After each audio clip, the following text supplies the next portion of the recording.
Suspense. For you men and women in the armed forces of the United Nations, we present one of America's top spine tinglers. A radio rebroadcast of a program dedicated to the mysterious, the unusual, and sometimes the supernatural.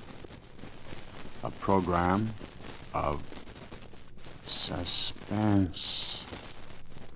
The producer of Suspense asks you to almost believe that the following is true. Very well. Standing beside me, surrounded by two guards, is a man who in a few short hours is to be put to death in the electric chair. His last request to the warden was that he be allowed to speak on this program and reveal what he calls some startling information. The warden naturally turned to us, and we at once complied, anxious at all times to do anything, however strange, that will hold our listeners in suspense.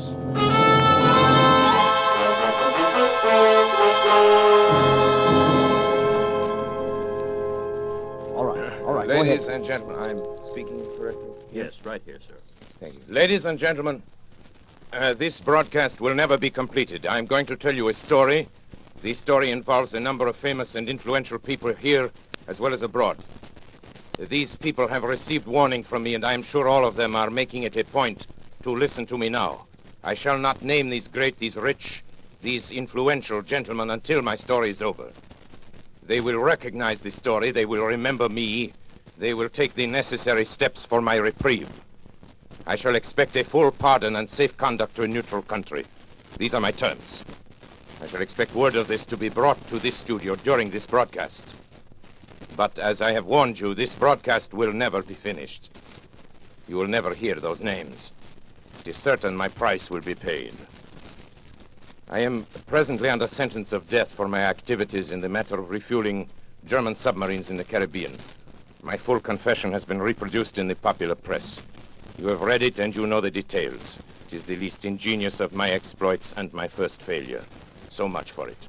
The story I shall tell you tonight occurred many years ago, but concerns, as I have said, many now living. It will interest you, I hope. I know it will interest them. Very well, then.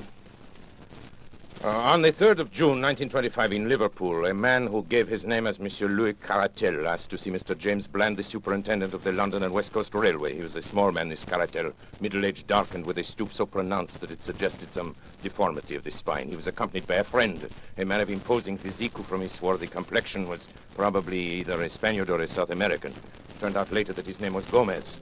One peculiarity was observed in him. He carried in his left hand, fastened to his wrist by a strap, a small leather dispatch case.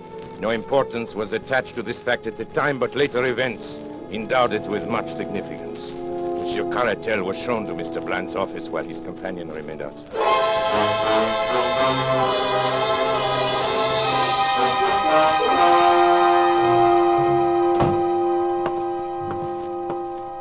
How do you do, monsieur? My name is Louis Caratel. Yes, sir. What can I do for you? I have just arrived from Central America this afternoon. It is extremely urgent that I reach Paris without a moment's delay. Paris, eh? That's too bad. Just missed the London Express. I am not interested in the London Express. Could you provide me with a special train? Yes, I think that could be arranged. Oh, it's quite an expensive proposition. Money is of a small importance, monsieur. Time is everything. If you can arrange a special for me in a hurry, you may make your own terms. Very well. Mr. Hood, will you step over here a moment, please? Yes, Mr. Bland. Mr. Hood, here's our traffic manager, Mr. Caratel. Hood, I want you to arrange a special for him. He's going to Paris. How's the line? Can you fix him up in a hurry? Why, yes, I believe so, Mr. Bland. The line is clear through Manchester, and engine 247 at the Rochdale is on the tracks now. It could be ready, say, in 15 minutes. Good. Who's available for the trip? Engineer Smith, sir. And I can put James McPherson on as conductor. Well, there you are, Mr. Caratel. Simple as that. Attend to everything right away, will you, Hood? Yes, sir. These men, Monsieur Smith and, McPherson? McPherson, are they trustworthy? Oh, yes. Of course. McPherson's been with the company for years, and I'm sure Smith, although new, is an expert engineer. Bien. Thank you, monsieur. I am deeply indebted. You have been most considerate.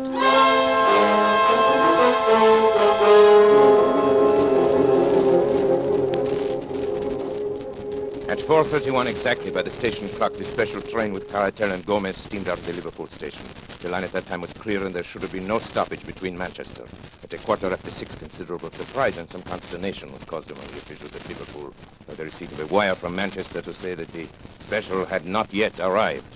An inquiry directed at once to St. Helens, which is a third of the way between the two cities, elicited the following reply. To James Bland, Superintendent, Liverpool. Special passed here at 4:52. Well up to time. Dowser, St. Helens. The wire was received at 6:40. At 6:50, a second message was received from Manchester. No sign of special as advised by you. And then, 10 minutes later, a third, more bewildering. Presume some mistake is the proposed running of special. Local train from St. Helens, timed to follow it, has just arrived and has seen nothing of it. Kindly wire advices. Manchester. The matter was assuming a most amazing aspect. Although in some respects the last telegram was a relief to the authorities at Liverpool. If an accident had occurred to the special, it seemed hardly possible that the local train could have passed down the same line without observing it. And yet, what was the alternative? Where could the train be? A telegram was dispatched to each of the stations between St. Helens and Manchester, and the superintendent and his traffic manager waited in the utmost suspense at the instrument for the series of replies. The answers came back in the order of questions, which was the order of the stations beginning at St. Helens. Special passed here 5 o'clock. Collins Green. Special passed here 5:06, Earlstown. Special passed here 5:10, Newton. Special passed here 5:20, Kenyon Junction. No special train has passed here, Barton Moss.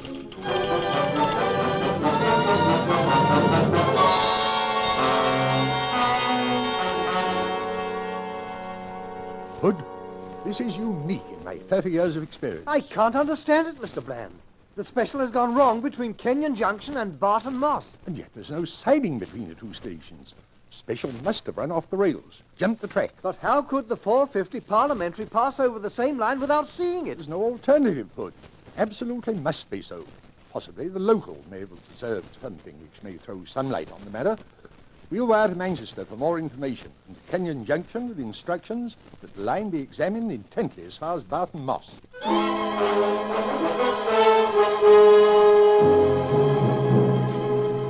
The answer from Manchester came within a few minutes. No news of missing special. Driver and guard of local train positive no accident between Kenyon Junction and Barton Moss. Line quite clear and no sign of anything unusual. Manchester.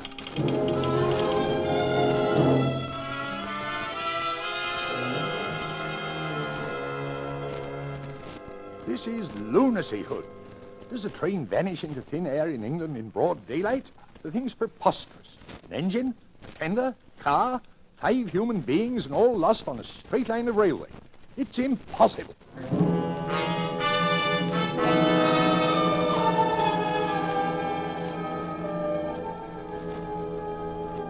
A month elapsed, during which both the police and the company prosecuted their inquiries without the slightest success. Mr. Bland, at the end of this period, offered his resignation. It was accepted. The affair remained unsolved. A reward was offered and a pardon promised in case of crime, but they were both unclaimed. Every day the public opened their papers with the conviction that so grotesque a mystery would at last be solved, but week after week passed by, and a solution remained as far off as ever. Then a new and most unexpected incident occurred. This was nothing less than the receipt by Mrs. McPherson of a letter from her husband, James McPherson, who had been conductor of the missing train. The letter, which was dated July 5, 1925, was posted from Mozambique, Portuguese East Africa, and came to hand upon the July 14th. My dear wife, I've been thinking a great deal, and I find it very hard to give you up. I try to fight against it, but it will always come back to me. I send you some money, which will change into 20 English pounds. This should be enough to bring you here. Things are very difficult with me at present, and I'm not very happy, finding it so hard to give you up. So no more at present. From your loving husband, James McPherson.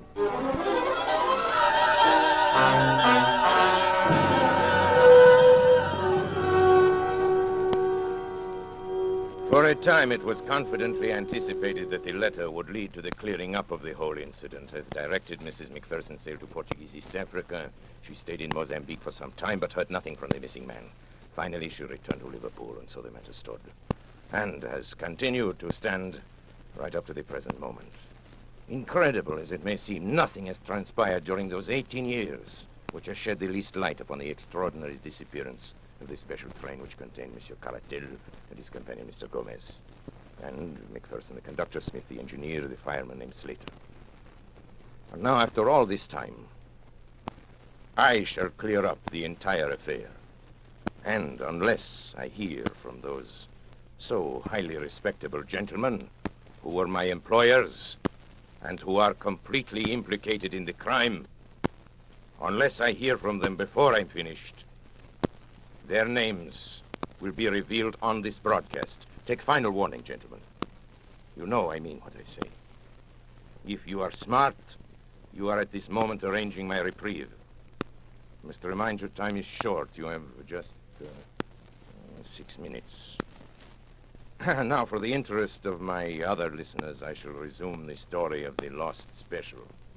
In a word, there was a famous trial in Paris in the year 1925, perhaps you recall it, in connection with a monstrous scandal in politics and finance. How monstrous that scandal was can never be known except by such confidential agents as myself. At stake were the honor and careers of many of the chief men of Europe and the United States. A secret committee was formed to manage the business. Some subscribed to the committee who hardly understood what were its objects, but others understood very well. They can rely upon it that I have not forgotten their names. You think I could forget your names, gentlemen? You pillars of the community, great, rich, respected, honorable men. Do you remember that day in May 1925? The fashionable country club, remember? And the golf game that was played there that spring morning? Ladies and gentlemen, that was the strangest golf game ever played in the history of the world. Oh, rat. Look at that drive. I've been playing badly all morning. You topped it, Senator. Perhaps you're a little nervous. I beg your pardon? May I join your game? Well, I'm not sure. Not sure of what? Of me? I promise you, gentlemen, you can be very sure of me. I'm the man you're supposed to meet. The distinguished congressman here can vouch for me. Yeah, he's the one, all right. Yes. This is Delerniak. Mr. Delerniak, may I present My name is not really Delerniak, gentlemen, but I am sure that bothers you no less than it does me. Besides, there is no need for introductions. I know everyone present by sight and by reputation. My drive, I believe. Thank you. Not so good. 200 and, about 50 yards. I hope I'm not going to continue in this way. You're sure we can talk safely here, Frank? How do we know Please that... set your mind at ease. We shan't be overheard in the middle of a golf course. There is no convenient hiding place here for dictaphones, even in the rough, where I notice you're playing the greater part of your game, Senator. You must be nervous this morning. I know, but I don't like it. I don't like it at all. Well, it's not the superlative course you are accustomed to on your own enormous California estate, sir, but it's going to have to serve our particular purpose. Oh, by the way, let me compliment you on the way you have had your syndicate of newspapers handle the recent strike situation and the editorial which appeared under your own signature this morning. Yes, well calculated to stir up trouble with the labor. Let's get on with our business. Yes, Mr. Delerniak... At your service, sir. And may I suggest we continue our game? I know the absence of caddies is an inconvenience. Mr. Delerniak, Certainly. in June, a month from now in Paris, there will be a most important trial. Ah, yes. During its progress... Pardon me, are you referring to the Sarinsky trial? Yes. You know about it, then? Well, certain interesting details. I know something about it. It's my business, after all, to keep myself informed about these matters. It is not for nothing that I am known as the most... Let me efficient of all continue, agents please. provocateurs. This trial, I'm Yes. speaking in the utmost confidence, you understand. This trial could, if certain evidence were introduced, could have a very serious effect upon the prestige and standing of some most important men. I'm sure In of fact, it could even... You're shivering, Senator. You find it cold out here? No. Get on with it, Frank. Get to the point. For heaven's sake, please. The evidence which one man could bring to the trial could ruin these men. Without it, the trial will collapse for want of facts. But if this one man arrives in Paris, Quite evidently, you do not wish him to arrive in Paris. No. Gentlemen, you have come to the man. This sounds indeed like the sort of thing which no one in the world can manage with such skill and success as myself. I must admit, however, that my services come rather high. Well, It's only natural, since there is only the one. money makes no difference. We have Relieved formed to a hear group, a committee, and we have the command of an unlimited amount of money. Absolutely Good. unlimited, you We hear. will name people and places now. Who is the gentleman whose appearance in Paris would cause such regrettable embarrassment? his name is Caratal, Louis Caratal. He knows everything. He has papers, documents, I all the understand. evidence. Where is this Monsieur Caratel at Well, present? he's sailing from somewhere in Central America within the next few America. days. That much we know. Good. Central America. I have an excellent man down there in Central America. This Caratel, you know anything about him, his personal habits? No, very little. He's a small man, dark. He has a bodyguard, a great big bruiser named Lopez. Let me Gomez see, or from something. Central America. That would be the Americano Tropicano. Those are line my there. ships. You Trips all commence at Liverpool, I believe. That's where the ships dock, and our famous trial is to begin in 3 weeks. That would mean that Monsieur Caratel would go directly to London, and I imagine that once there he would be heavily guarded, since it can be no surprise to him that you gentlemen are not without connections in the British capital. That's good, clean You see, thinking. this is not so simple as some of my other exploits. A simple assassination. There's your ball, sir. You're playing a Dunlop 38, aren't you? Huh? Oh, yes, to be sure, yes. Quite. As I said, a simple assassination, the usual clumsy job, will not do here. The documents might, after all, be found. The bodyguard might survive somehow, and then we have accomplished nothing, not so? Yes. Are you going to play? Yes, of course. Topped it again, I'm afraid. Shall we proceed? I already have 3 plans in my head, gentlemen. I have a plan for nailing him at the Central American port from which he embarks. I have a plan for his disposal aboard the ship. But in each of these cases, I, Delerniac, will be unable to be present, so there is the chance of failure. I will think of a 3rd plan, gentlemen. I shall sail immediately to Liverpool. On my way there, sitting on the deck in the May sunshine, I shall conceive my 3rd plan. It must be something special. Something very special. There I am. Is this your famous water hazard? Well, I think a number 7 iron will do it.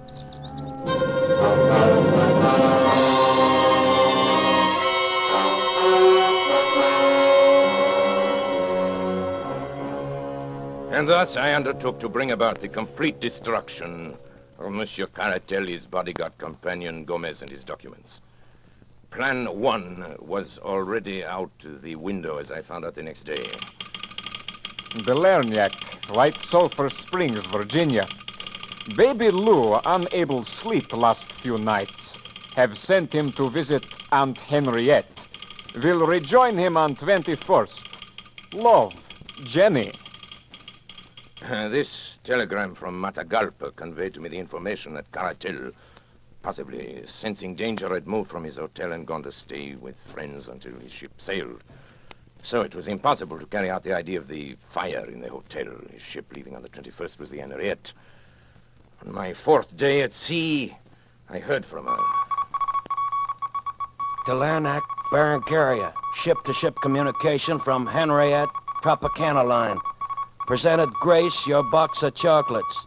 Louise has given up candy for Lent. Grace still wants us all together for 29th birthday party. Will be really special. Ralph. This meant that poison had been given to Gomez, the bodyguard, in an effort to get him at least out of the way. He had been unable to succumb to it. He'd thrown off the effects, and is evidenced by the report that we would all be together on the 29th. Now, Caratel had refused to eat the food containing the poison. So much for Plan 2, which was not worthy of me anyway, since there was always the possibility of the bodies being found in the ocean. The man Gomez was carrying the documents in a dispatch case strapped to his wrist, and I must tell you something now. I was glad, mind you, that we had failed so far, for the plan I had conceived on the night I arrived in Liverpool was so magnificent. So absolutely unprecedented in the annals of crime that I owed it to myself, to my employers, and to history to carry it through. The inspiration came from the words in the code telegram which indicated that Cartel would arrive in London and hire a special train there to convey him from Liverpool. My British agent, Mr. Moore, and I contrived to buy over several officials of the railway.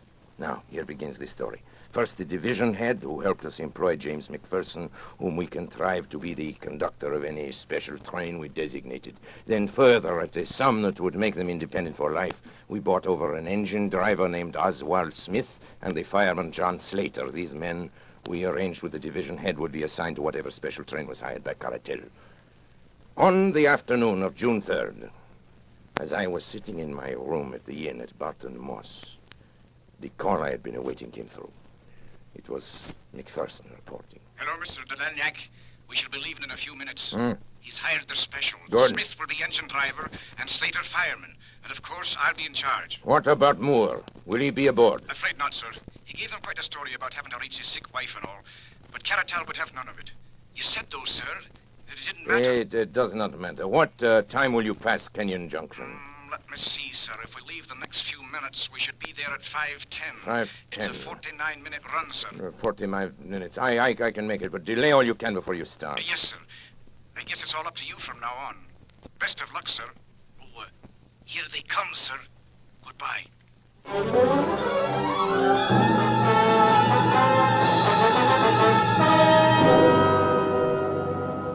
And now I went to work. Everything had been prepared for days before, and only the finishing touches were needed. The sidetrack, just before Barton Moss, leading to the abandoned Heartsease mine, had once joined the main line, but it had been disconnected when the mine had been worked out some years before. We had only to replace a few rails to connect it once more. With my small but competent band of workers, we had everything ready well before the special arrived. When it did arrive, it ran off upon the small sideline so easily that the jolting of the switch points appears to have been entirely unnoticed by the two travelers. So, now I have our special train upon the small line which leads, or rather used to lead, to the abandoned mine. You will ask how it is that no one saw the train upon this unused line. I answer that along its entire length it runs through a deep cutting, and that unless someone had been on the edge of that cutting, he could not have seen it.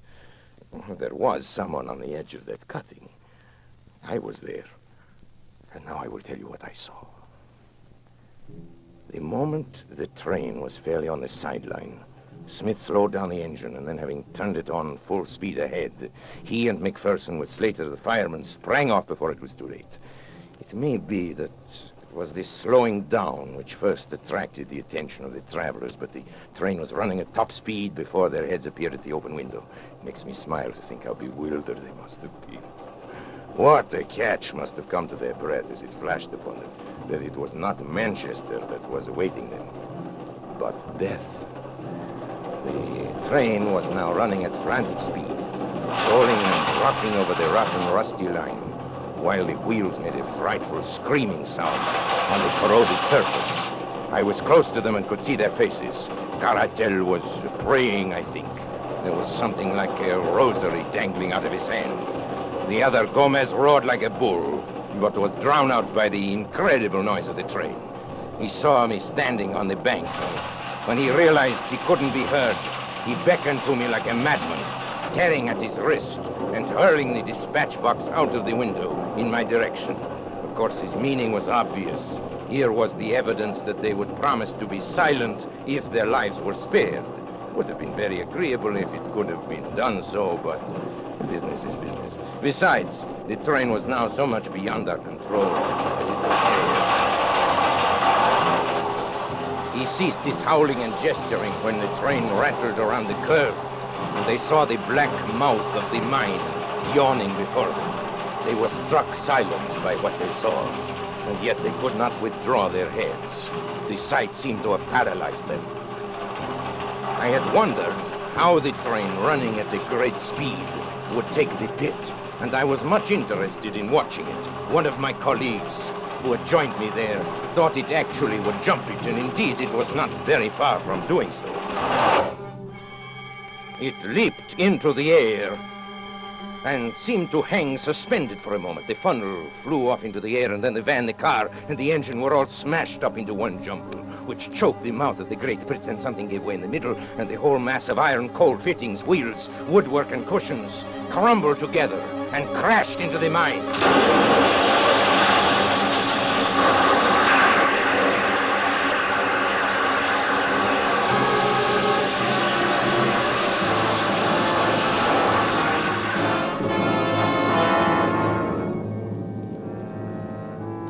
Was perfect. The deep muddy water standing in the bottom of the pit 200 feet below responded to the intense heat of the engine boilers. It hissed loudly and blew great bubbles of black mire into the air. At the same time, the walls of the pit, loosened by the impact of the train as it struck the opposite side, gave way, and a mighty avalanche of rock and dirt thundered down upon the wreckage of the train as it settled with a low, hissing sigh, was covered forever by the mud and mire. The vapor hanging in the air shredded off into thin, small wisps, and all was quiet again in the Heartsease mine. And now, having carried out our plan so successfully, it remained only to leave no trace behind us. Our little band of workers at the other end had already ripped up the rails and disconnected the sideline, replacing everything as it had been before. We were equally busy at the mine.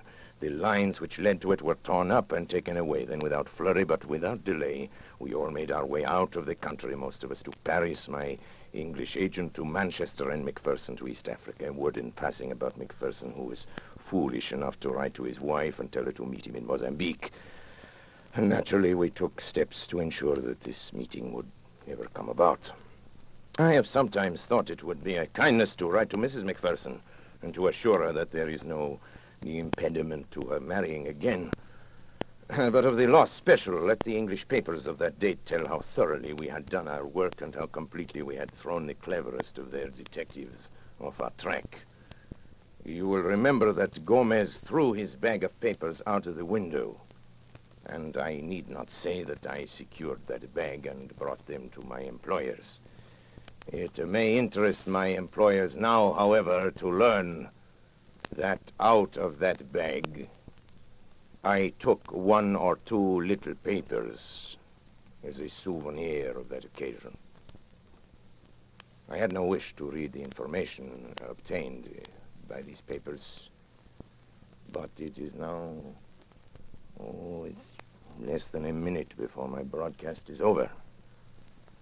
And I have received no word.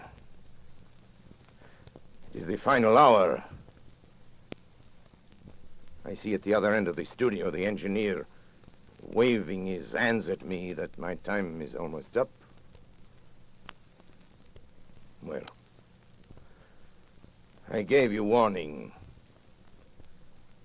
You had your chance, gentlemen. Very well. Now I reveal your names. And the first name I reveal is that of Charles Horton. Ladies and gentlemen, they're trying murder. I want you to hear these names quickly. I know you will avenge me. The names are... After him! There he goes! Delania, can you hear me? Are you all right? Hey, Bill, play something quick, will you? Theme, curtain music, anything.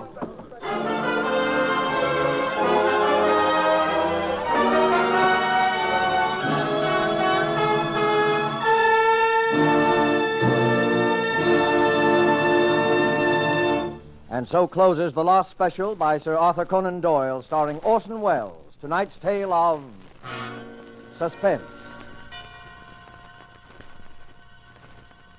This rebroadcast of Suspense was produced in the United States of America.